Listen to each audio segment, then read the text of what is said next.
Please like this video. It will really help this story reach as many people as possible. Thank you so much for your support. She set my plate down like it weighed a ton and slid into her chair, phone already in hand. We used to talk over dinner. Now I watched her thumb scroll while the roast cooled. Anything I should know? I asked, cutting a slice. She didn't look up. About what? You tell me. You're imagining things. Everything's fine. If I'd known where that line was headed, I'd have shut the door then and there. Instead, I tried to meet her halfway and pretended not to feel the floor tilt. The next morning she brewed coffee, but the mug slid to my side like a formality. I reached across the island. Hey, you're here. I'm here. Can we actually talk instead of texting from 6 feet away? Don't start, she said, twisting the ring around her finger. It's just a busy week. Busy happens. Cold is optional. She smirked at the toaster like it told a joke. You're dramatic. Wrong guy. I'm the practical one. Then be practical and stop reading into nothing. I set my fork down. We're making a change. Phone's in the bowl at dinner. She blinked slow. Excuse me. Bowl by the fridge. Dinners are for us. You want to scroll, do it before or after. That's controlling. It's called attention. We used to give it to each other. She laughed once, short. Fine. Put your police badge away. I'll pick up groceries tonight. I told her, letting that land. You pick up conversation. Cute, she muttered. You rehearsed that. I cleaned my plate, left the kitchen, and pulled the ceramic bowl out where it would be hard to ignore. Starting now. At the Friday barbecue, she drifted between our neighbors with a glass in her hand, and that smile she saved for other people. I grilled. She waved from across the yard like a stranger. When I walked over, she stepped sideways to keep our bodies from touching. Everything good? I asked. We're at a party. That wasn't my question. She took a sip. You look intense, Mark. Relax. Phone, I said, tapping the pocket of her dress. Bowl at dinner, and we're eating in 20 when the burgers are done. God, are you serious right now? Her voice was light, but her eyes dared me to push it. Our neighbor Pete looked up from the cooler. You two okay? We are, I told him. We're just remembering the rules we liked about us. She glanced at Pete, back to me. Rules? What am I in boot camp? You're in a marriage, I said even. And I'm not competing with your screen. She rolled her eyes, tossed her hair, and walked away like the conversation bored her. I flipped the burgers and felt something click. I wasn't begging for attention. I was setting terms I could live with. When we ate, she left her phone beside her plate anyway.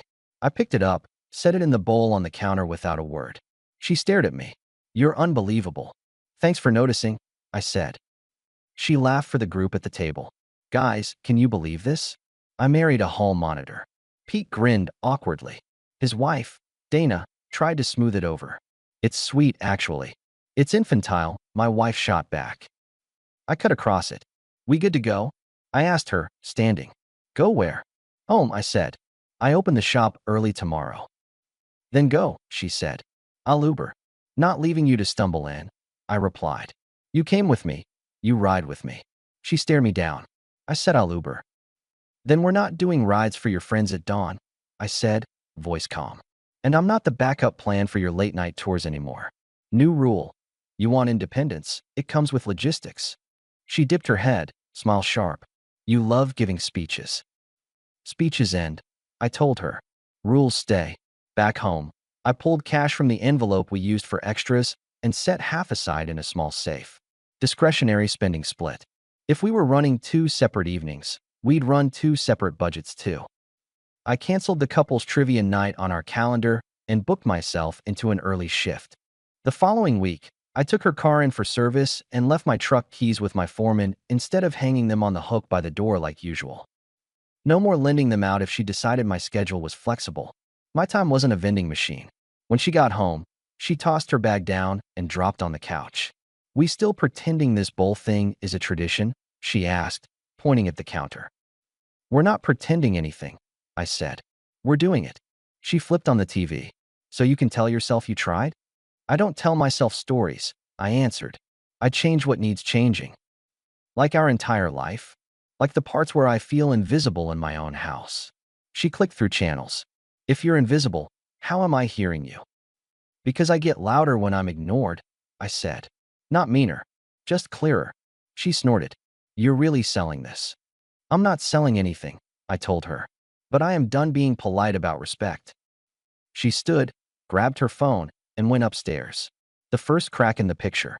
Not an earthquake, just the steady sound of paint flaking under a fingernail. 2 days later, after work, I met my crew at a small brewery to talk through a bid. My foreman, Luis, was going over numbers. She showed up midway, hair done, lipstick that wasn't for me. You didn't text, I said, sliding out a chair. I'm spontaneous, she said brightly, squeezing my shoulder like a prop. Hi, boys. Luis nodded, eyes flicking to me. My project manager, Ellie, no nonsense, runs budgets tighter than a drum, looked amused. My wife took the seat across from me, glanced at my notes, and laughed. You're still doing everything on paper? It's a sketch, I replied. She shook her head at the table. You could at least pretend to be modern. Luis cleared his throat. It works. That's adorable, she said, like we were kids building forts. I kept my face still. You can head home if you're bored. I'm here to support, she said.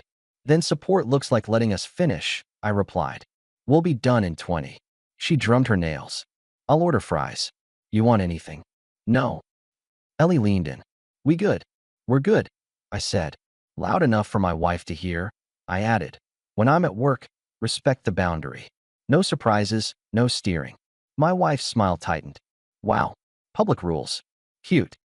When you test them in public, I answer in public, I said. Since when are you so rigid? She popped a fry in her mouth. Since you started acting like every plan was soft clay. She folded her arms. You know what? I'm going to meet Hannah. We had a thing anyway. Enjoy, I told her. Text when you get home. She stood, paced a beat. That's not happening. Then don't expect me to open the door at 2 a.m., I replied. The deadbolt turns at midnight. She laughed. You're locking me out now? I'm locking nonsense out, I said, turning back to Luis. Line 2, we shave 5% if we change the supplier. She left. Ellie let out a low whistle. Interesting boundary work there, she said. I'm done leaving gray areas. I replied, marking the page. Gray invites games. I got home by 10. The deadbolt clicked at midnight. Saturday morning, the kitchen smelled like pancakes. She stood barefoot at the stove, humming, hair tied up like old times. 2 plates waited, syrup warmed. Her phone was nowhere. What's the occasion? I asked, hanging my jacket. Peace offering, she said, sliding a plate to me. I was snippy at the brewery. I shouldn't have. You work hard. I watched her. Appreciate you saying it. She poured coffee. I mean it. Good, I said. Because I'm not running a circus to entertain you when I'm on the clock. She touched my forearm. You were clear. I heard you. I'm keeping the midnight rule, I added. She met my eyes. Understood. For a few days, she leaned in. Dinners without the phone. Questions about my projects. A hand on my shoulder when I came home sweaty and beat. It looked like we'd redirected the train. I didn't fully buy it. I enjoyed it anyway. I also moved a few things. I switched our joint calendar to invite only. If she wanted me present, she'd send an invite. I rerouted our extra savings to a money market in my name and left the joint account for bills only. 2 sets of lists on the fridge, hers and mine. Less blending, more accountability. The following Thursday, she texted at 6. Girls' night. Late. Don't wait up. I replied. Midnight stands. Door locks at 12. She left it on read. At 11:45, I brushed my teeth and set the deadbolt. At 12:30, nothing. 1 a.m., nothing. At 12:08, my phone lit, running late. Sorry. I turned it face down and slept. At 8:30, I opened the door to her tiptoeing in. She avoided my eyes. Don't start. Start what? Lecture. Not a lecture, I said. Just the rule you agreed to. She walked to the sink. We were just talking. Then talk at a decent hour. She set a glass down hard. God, you're exhausting. So is pretending I can't see the pattern, I said. I'm not your dad. I'm your husband. This is the last time we do midnight as a suggestion. She shrugged and left the room. The week after, she went in the other direction. Soft sweaters. Long kisses at the door. A text in the afternoon. Dinner at our spot? She booked it, smiled across the table, asked for stories from jobs I'd done years ago. It felt like coming home. I let myself breathe. 2 nights later, She slipped into my shop at closing with a bag of tacos. Piece with extra guac, she said, sitting on a stool. I know you're cranky without food. Cranky. I raised an eyebrow. Fine. Focused. How's that cabinet build? Solid.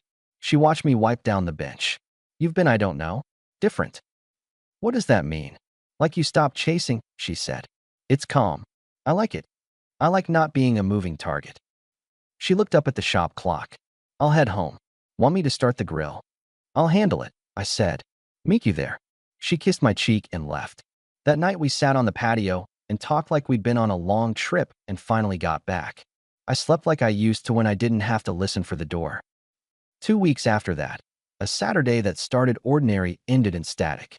I went for a run, came back, and the house was quiet. No coffee mug, no hair tie on the counter, no note. Half the closet was empty. The carry-on she took on every trip wasn't by the door. I called her. Straight to voicemail. I tried again. Nothing. I tried her friend Hannah. Hey, is she with you? Hannah sounded confused. I'm at home. What? She said she's traveling with you. Traveling where? Spain. There was a pause. Mark, I haven't seen her in weeks. Let me pause the story for just a second. If you're still listening, please hit the like button on this video. It really helps YouTube show this story to more people. Thank you so much for the support. Now let's get back to the story. The line hummed in my ear. I didn't shout. I didn't toss chairs. I sat at the table and stared at the bowl on the counter like it would weigh in. Then I stood, took a shower, shaved, put on a clean shirt, and called my attorney. Monday morning I was in his office signing what needed signing. No drama, no speeches, just decisions. That same afternoon, I texted Hannah, do me a favor. When she gets back, swing by. Hannah answered, say when. I texted, when she texts me from the driveway. We didn't talk about why. We didn't have to. The week stretched. I worked. I ate chicken and rice from a container and went to bed at 10.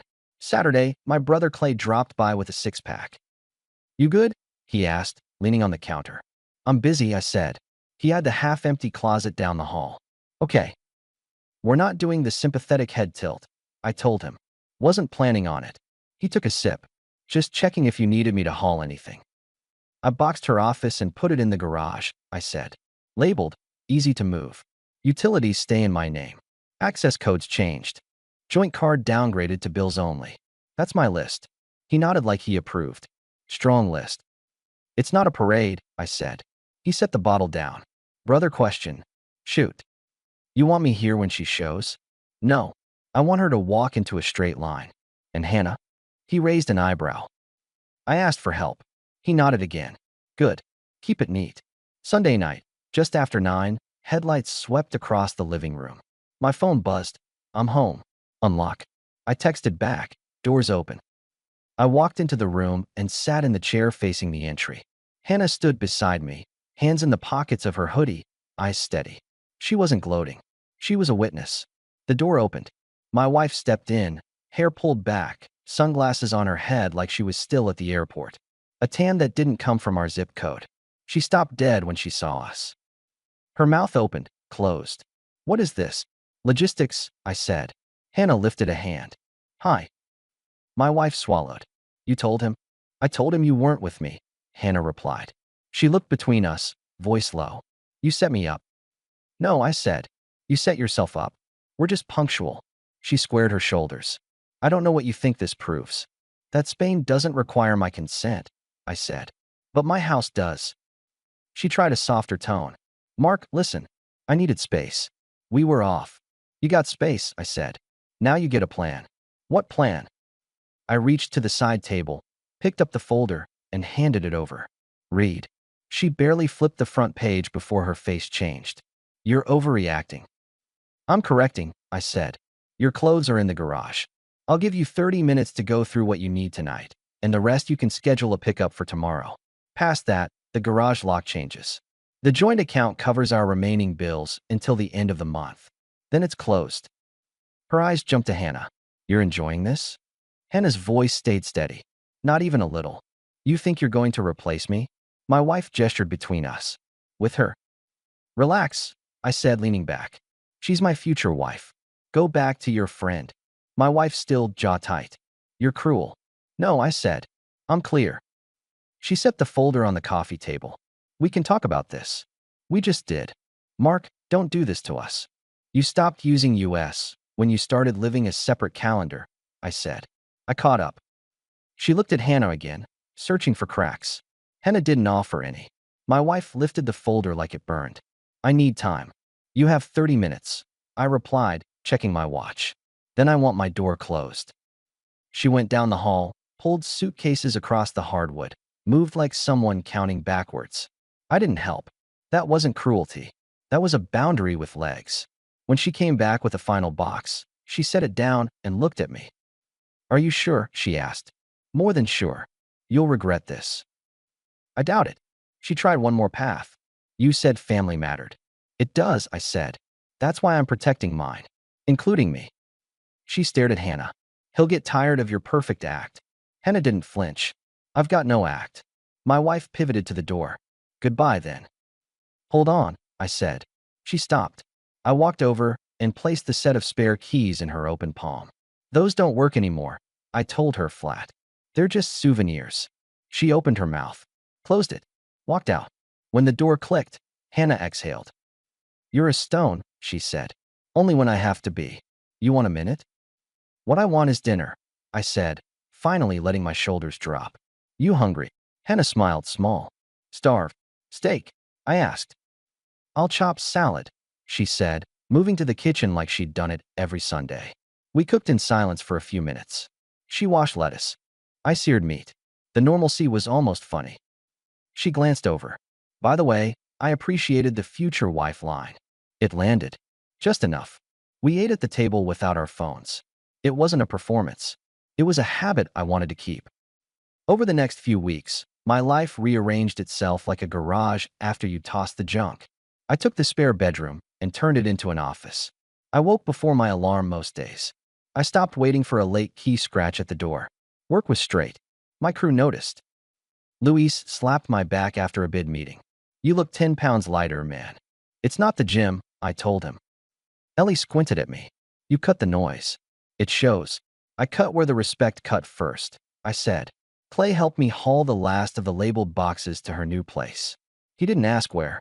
I didn't tell him. That's not mean. That's boundary maintenance. Hannah and I kept it simple. She'd swing by with dinner some nights. No expectations, no timeline. I did my part and didn't pretend we were sprinting toward anything. We took a Sunday drive up the river, windows down, coffee in the cup holders. You always this quiet? She asked, watching the water. I talk when there's something to say. Good, she said. I'm not applying for the role of therapist. Wouldn't hire you for it, I said deadpan. She laughed. Attractive answer. We went to a minor league game with Clay and his wife. Hannah cheered when the home team scored and booed when a kid dropped a foul ball. Clay leaned over. She fits, he said. So far, I answered. I'm not rushing. You sound like Dad, he said, grinning. Dad didn't rush either, I replied. He just didn't apologize for walking out of rooms that stopped respecting him. Work kept rolling. We won the bid from the brewery meeting. The client sent an email, clean, on time, on budget.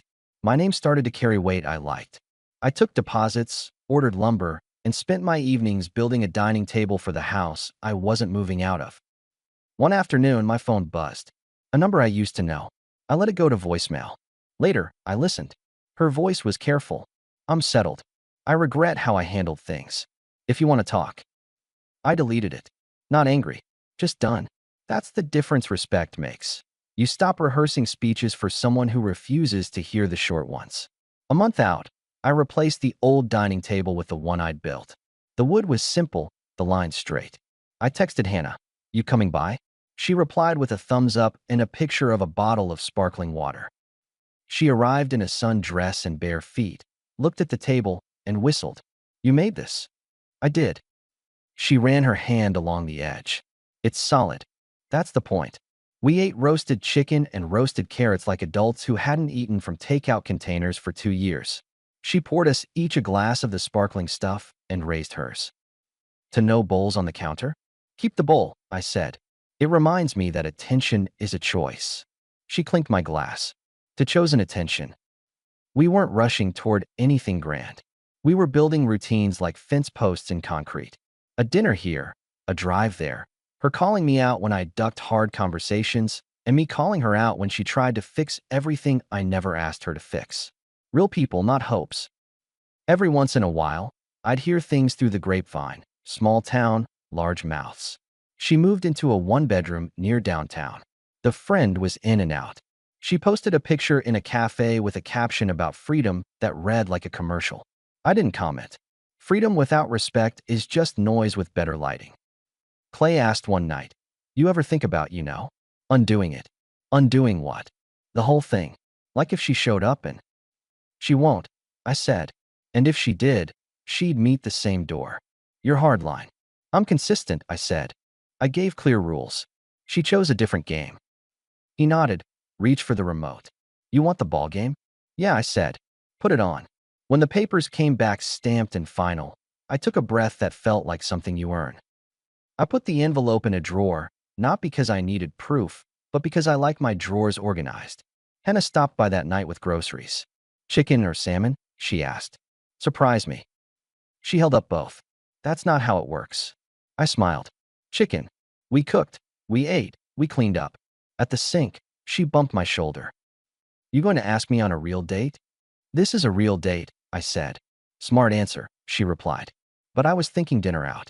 I have a dress that wants to see a restaurant. Friday, I said. 7. Pick me up, she said, writing her address on the notepad by the fridge even though I had it. And no speeches if I'm 3 minutes late. 2-minute grace period, I said.